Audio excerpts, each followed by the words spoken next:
টাকা দিয়ে ক্ষমতায় যাওয়ার কোনো ইতিহাস নাই, বরং আপনারা বারবার চেষ্টা করেছেন 1947 সাল থেকে, সেই সময়ের স্বাধীনতা আন্দোলন আপনারা করেন নাই, জনগণের বিরুদ্ধে গিয়েছেন।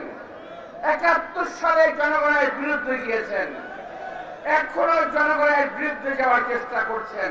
একটা রাজনৈতিক দল তারা কয়েকটা একটা জোট বানিয়েছে, জোট বানিয়ে চাপ সৃষ্টি করছে বিভিন্ন ভাবে যে নির্বাচনের আগেই গণভোট হতে হবে। কেন নির্বাচনের আগে গণভোট হতে হবে? আমরা বলেছি যে আমরা গণভোট মঞ্চেই সেই গণভোট নির্বাচনের দিনই হতে হবে।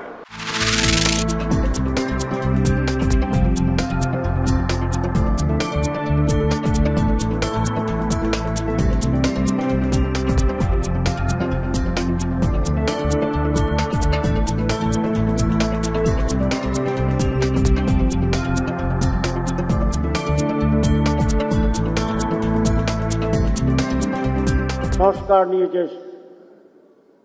জটিলতা তৈরি করেছে পরিকল্পিতভাবে, একটি সুষ্ঠু নির্বাচনের জন্য যেই পাটাতন তৈরির কথা, সেইখানে সমস্যা তৈরি করা হচ্ছে যে ইচ্ছাকৃতভাবেই কোনো একটি অশুভ শক্তি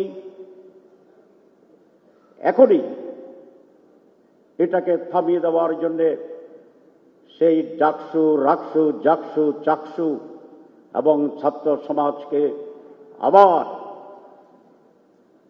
বড় ধরনের ভূমিকা নিয়ে এটাকে থামিয়ে দিতে হবে, স্তব্ধ করে দিতে হবে। তোমাদের হাতে নেতৃত্ব তুলে দিয়ে আমরা পিছন থেকে তোমাদেরকে শক্তি যোগাতে চাই, দেশের ককপিটে তোমাদেরকে বসাতে চাই। তোমরা ককপিটে বসে দেশ পরিচালনা করবা, পিছন থেকে আমরা তোমাদের জন্য দোয়া করব, শক্তি যোগাবো। একটা হস্তিকে তোমরা এই সমাজ থেকে তাড়াতে পেরেছ, তোমাদের নেতৃত্বেই সেটা সফল হয়েছে।